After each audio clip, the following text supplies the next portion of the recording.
Drive around Memphis and you'll see abandoned buildings, overgrown lots. You know, blight is really a big problem for the city. That's no secret. Yeah, and you hear about it all the time. Cleaning all the brush is hard work. Everybody knows that. But the city of Memphis has an innovative new plan. Fox 13's Matt Guerin continues our investigation to the city's fight against blight. Matt, this one is very interesting as well. Yeah, Merle, you know, the city says it's getting more bang for its buck with this program. It's an ex-offender reentry program and a blight fighting program, all wrapped up into one. The city leaders say it's helped them increase the number of blighted properties they're cleaning up by 5 times. This abandoned lot is a neighborhood eyesore. The weeds are 12 feet tall in spots, and this is the second time this crew has hit the lot. It'll take 6 hours for 9 men to get the job done. It's not hard work when you think about the stuff we done in the streets. It's actually a whole lot easier. You know, it might be hard work, but we can sleep at night. William Hentz is one of the members of LifeLine to Success. The Fraser-based organization offers job and life skills training to ex-offenders. Some of these men couldn't find a job before they found LifeLine to Success. Mario Shaw was homeless. He served time for a burglary charge. He found this group 3 years ago. We're like in 2 different worlds. You have no idea. But what is tough about it is when you want to actually change and you get tired of your kids or your grandkids eating a half a bean, you want them to eat a whole bean, you got to start changing within yourself. LifeLine to Success, that's what it's done for me. There are about 60 men and women in the program. They attend classes in the mornings and break up into crews like this one, working on the city's 25-square blight cleanup campaign. People are people, and don't look at the fact that people have made bad decisions. See what they're doing now, because change is possible, and if you would give them an opportunity to prove that to you, I promise you we'd be a greater city. Mayor A.C. Wharton wants to expand programs like LifeLine to Success. What we're doing is trying to take a bad situation and bring some good out of that. Good in addition to cleaning up.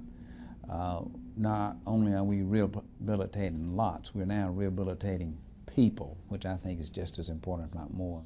The vendor crews like this one have helped the city boost the number of abandoned properties they're cleaning up. A lot of the neighborhoods we've been in, they were our playgrounds for crime. And now that we've got more mature and see the bigger picture, a man's responsibility, you know, a man, that's what it means, responsibility. And we're giving something back to the neighborhood. It's a real good feeling. These men say it's more about cleaning up a community. It's a chance at a fresh start. To do anything, you gotta tear it down and rebuild it. So when you compare our life to this grass we cut, just cutting it down and starting over.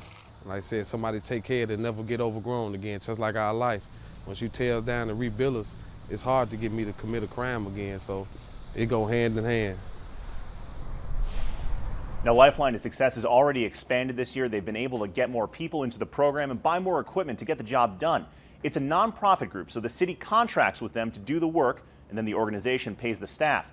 City inspectors make sure all the job is done. They go out there to make sure all the fields were cleared, and they say they're actually able to do things cheaper by contracting out with these crews. Now, tomorrow, this is the final part of our investigation into fighting blight in the city of Memphis. We'll take a look at how out-of-towners and corporations are costing the city millions of dollars, with these blighted properties really getting to the bottom of this whole problem.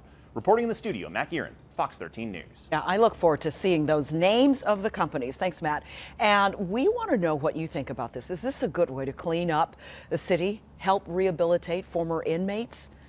Log on to our MyFox Memphis Facebook page and sound off. Also, you can follow us on Twitter at MyFoxMemphis. When you get there, join the conversations, see breaking news, and get your updates. Ex-felons hit the street this morning in Fraser to fight blight and fight crime as well, and also to remember the mission and the life of the Reverend Dr. Martin Luther King Jr. Action News 5's Justin Hansen joins us live to show you how they spent this day of community service. Justin? Joe, as part of the Reverend Dr. Martin Luther King Jr. Day of Service, residents in North Memphis were greeted with a smile and some much needed information about how to help curb crime in high crime areas. They called themselves the Blight Patrol, and they spent their Monday morning pounding the pavement with Memphis police. We hear gunshots, but, you know, people, I mean, once you've been over here for so long, you get used to it. These volunteers are part of a group called LifeLine to Success. It's a group of ex-offenders trying to change their lives and the community around them. If you talk to me and I can talk to you, we get along with each other. We won't have these problems. Monday morning, LifeLine to Success members knocked on doors in hopes of getting residents involved in the fight against blight and crime.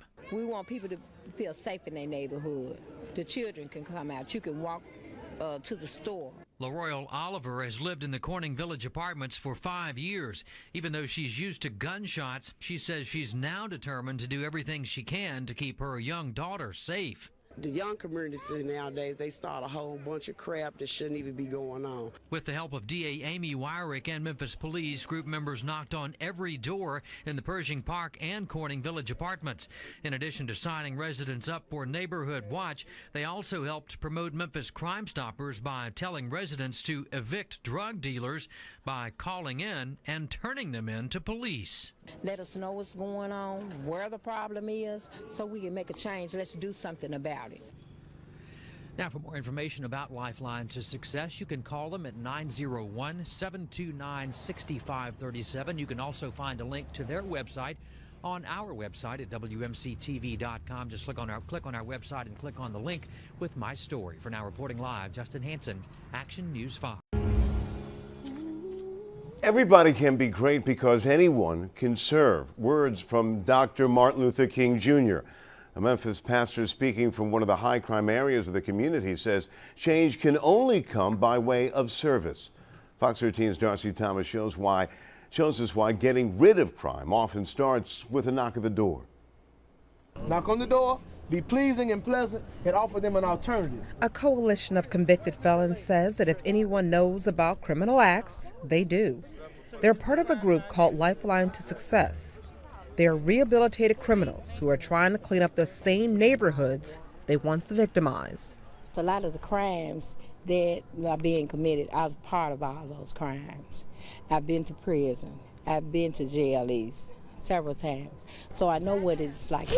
For families living in 2 Frazier apartment complexes, life is often fraught with danger, gunfire, gangs, and drugs. I can't wait till my lease up so I can move. It ain't really nowhere to raise no kids to me.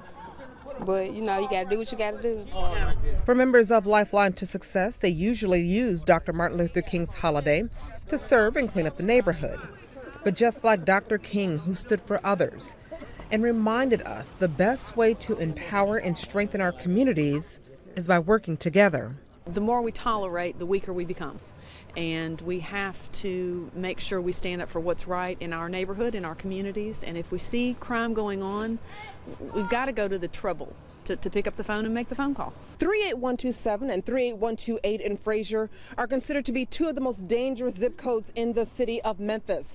But the Blight Patrol says that change in a community, it all starts when the people who live here are ready to stand up and make a difference. You know how you get around people and it's like no one's hearing this one voice. But when we all come together and we all get together and we're all talking about everything and all trying to make this issue and push this issue, that's the only way anything's going to ever work. It is this work, handing out pamphlets, talking to neighbors, having a police presence, which may help instill the understanding of Dr. King's message. The ultimate measure of a man is where he stands during times of challenge and controversy. This is an opportunity to take it back, to draw a line in the sand and say enough is enough. We're all connected to one another and we have to be in this together to stop it and to bring about a change.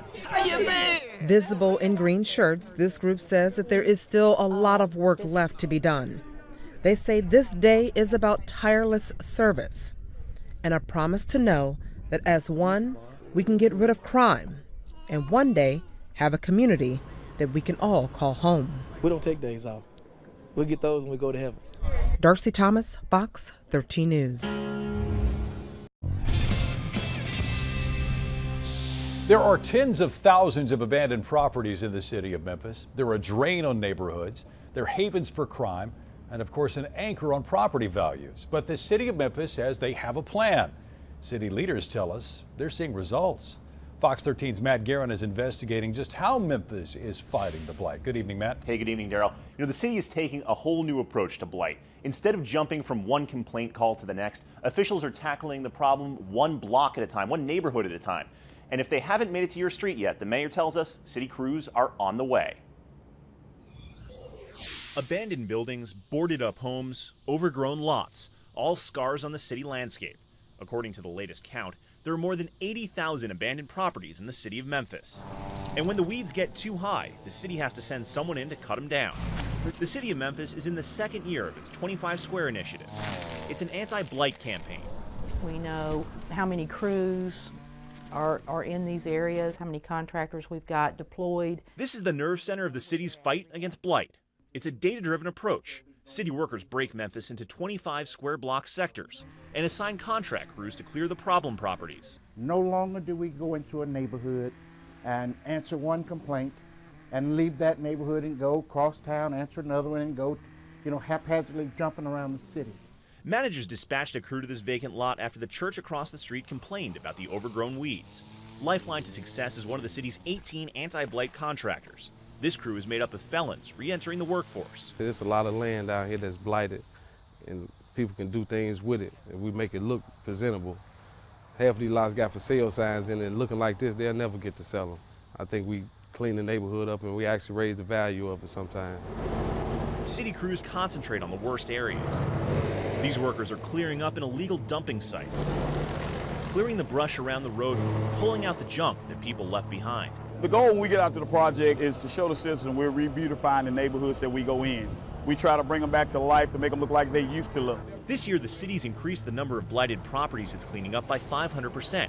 There's a $7 million budget for blight mitigation. Mayor A.C. Wharton says the city can't let the situation get out of control. They're cancerous, and they metastasize. They're not localized. And so we could just kind of hang tough and say, we ain't gonna do nothing about it. That's a private owner. But that's like cutting your nose off to spite your face. The mayor says this is an issue that affects everyone in Memphis. Tomorrow night, we're going to continue this investigation into fighting blight here in the city. We'll take a look at a new program to hire ex-offenders to do the hard work. And we'll dig deeper the next day into who's really responsible for all these abandoned properties in town.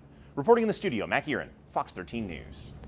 All right, what do you think about the city's plans to fight blight on a block-by-block basis? Do you think that's better than targeting individual blighted properties across the city? Log on to our MyFox Memphis Facebook page and tell us what you think. And of course, look for us on Twitter at MyFoxMemphis.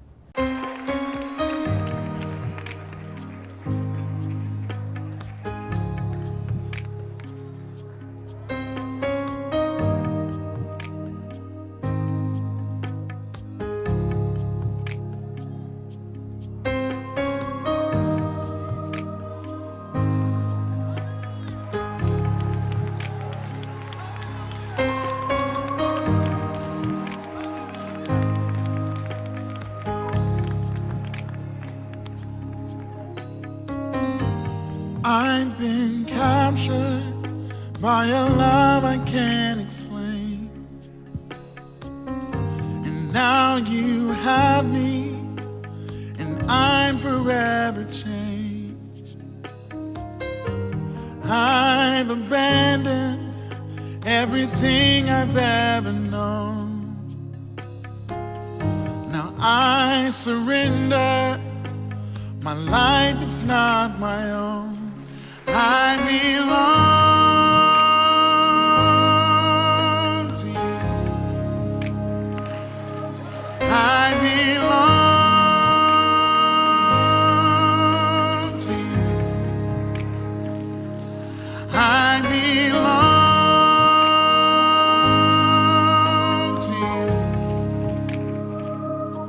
I belong.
I give myself. I give myself. You must believe in your ability to take action in your life. You must believe you can do it. You must believe. I'm saved.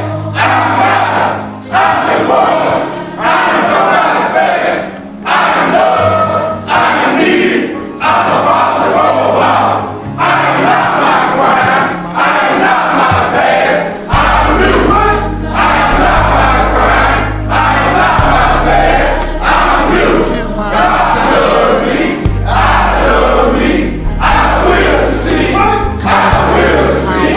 I will succeed. My life to you I belong. You see abandoned buildings, overgrown lots, blight is really a big problem for the city. That's no secret. Yeah, and you hear about it all the time. Cleaning all the brush is hard work. Everybody knows that. But the city of Memphis has an innovative new plan.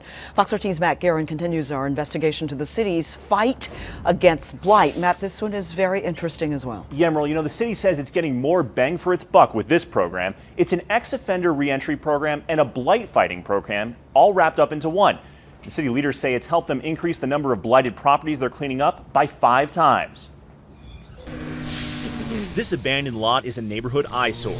The weeds are 12 feet tall in spots, and this is the second time this crew has hit the lot.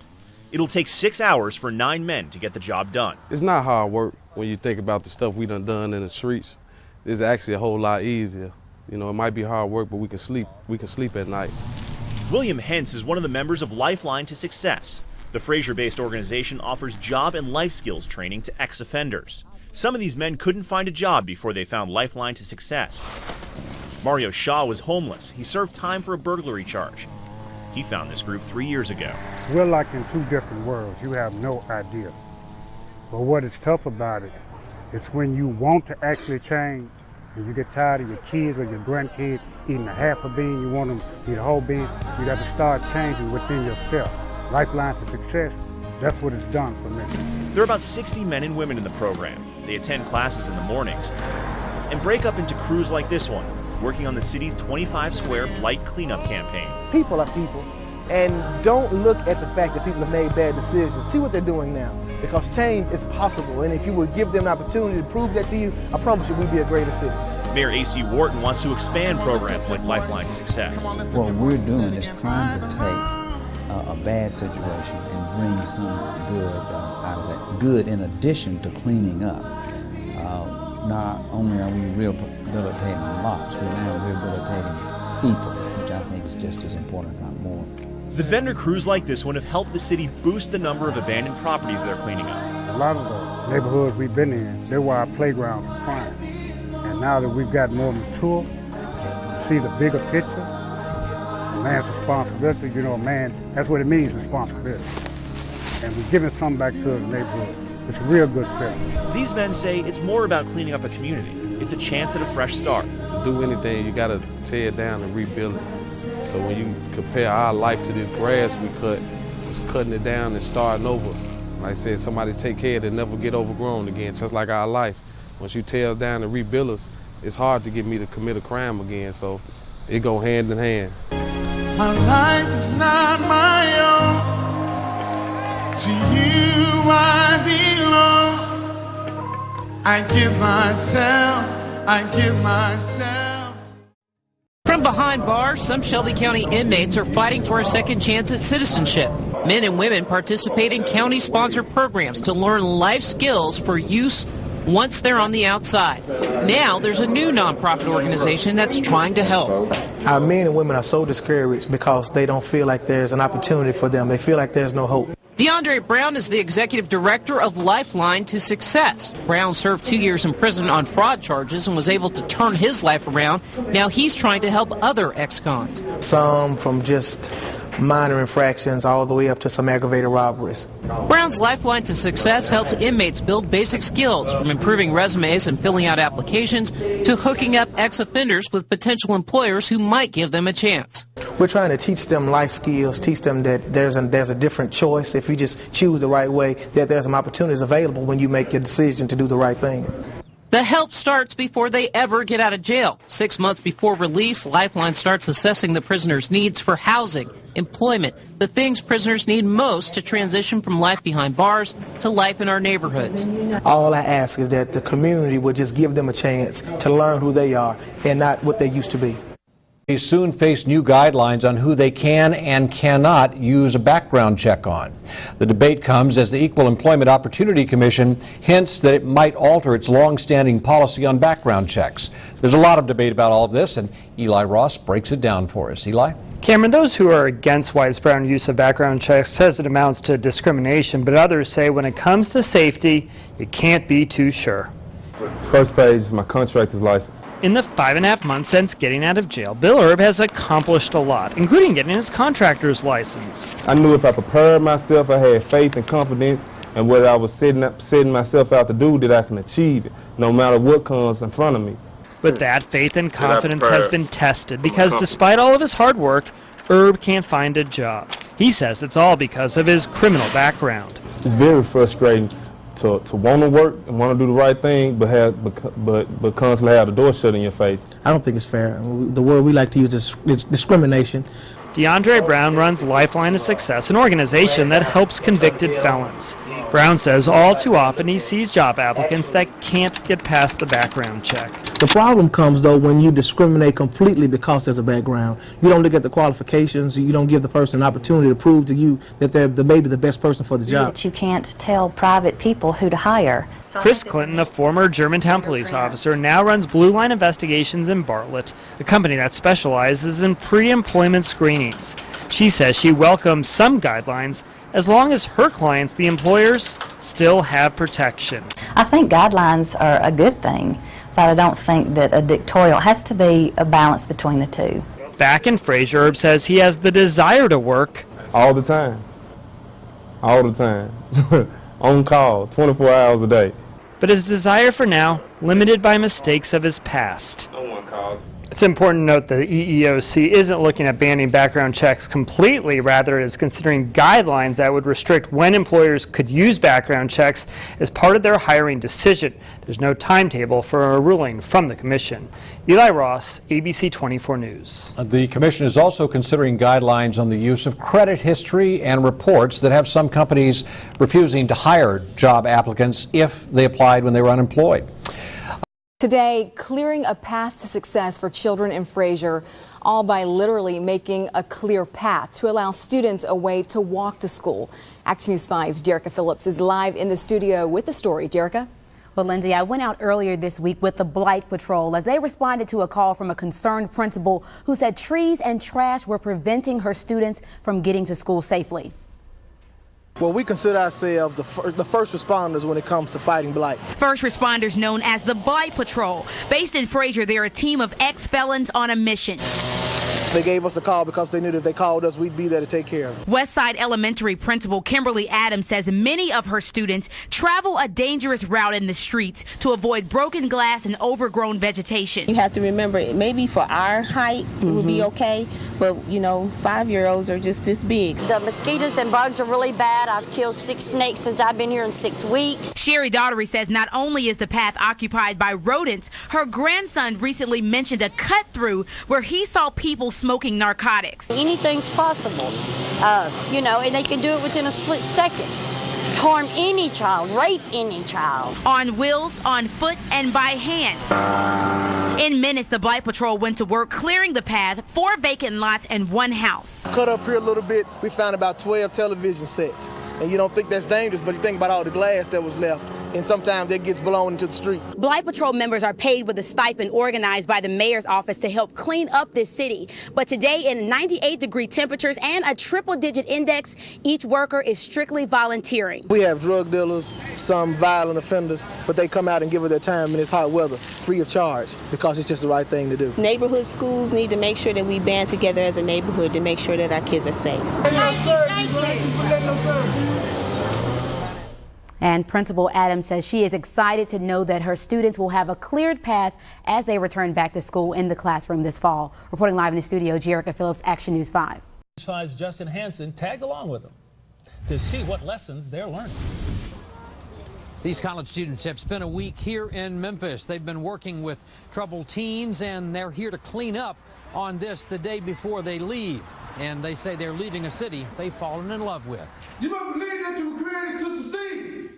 Ex-offenders from here in Memphis You must believe you can do it. and college students from Tampa, Florida 1, 2, 3, 4, 8, good. joined forces Friday morning to hit the streets of Frazier. The whole purpose? To clean up the neighborhood in hopes of bringing down crime. When we came here, we didn't really have any expectations. We didn't know what to expect, who we were going to meet. These college students teamed up with members of LifeLine to Success and other Memphis City School students out on spring break. LifeLine to Success is a program that assists ex-offenders by putting them to work and reintroducing them back into society. What we found is we actually met people in the community that are so invested in getting Frazier and other parts of Memphis fixed up, cleaned up, ready to go, you know. The college students chose to come to Memphis because of the Gun Down campaign, which is designed to reduce senseless gun violence. Most students say they could relate to similar problems. I try to implement some of what I've seen here, make Tampa a better community, bring people together, and bring awareness to what's going on with especially the conditions that lead people to do these things. Group members tell me the whole idea is to form a relationship between these college students in Florida and Memphis. They say they plan to come back every spring and give back to Memphis. Again, this is a city they've fallen in love with. In Frazier, Justin Hansen, Action News 5. 2 Tipton County Public Works employees have been arrested. Some men and women who have committed crimes are now committing acts of kindness. They rolled up their sleeves today to help clean up a filthy, dirty, abandoned apartment complex. It's all part of an ex-offender program to take back our neighborhoods. Action News 5's Ben Watson has details.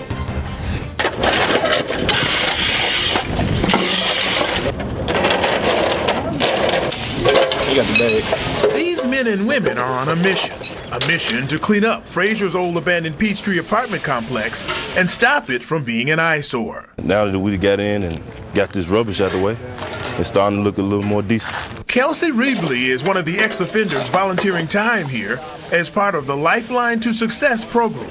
For more than a year, these volunteers have worked to take back neighborhoods by cleaning up blighted areas. We're a reentry program for ex-offenders. We actually train our men and women on how to become productive citizens. Part of that is classroom instruction, but the most important part is the community service. We've taken from the community, so we want to give back. And these workers say there's more than just cleaning up going on over here, because the more they clean this area up, the more they clean out what has up to now been a haven for crime. Well, what happens when you have vacant properties like this is the place where the young people learn how to commit crime. People learn how to break in houses by practicing on abandoned buildings. It's a lifestyle many of these ex-inmates know about. It's also something they say they'll never do again. You ever gonna go back to the old ways? No way. No way. Not for $1 million.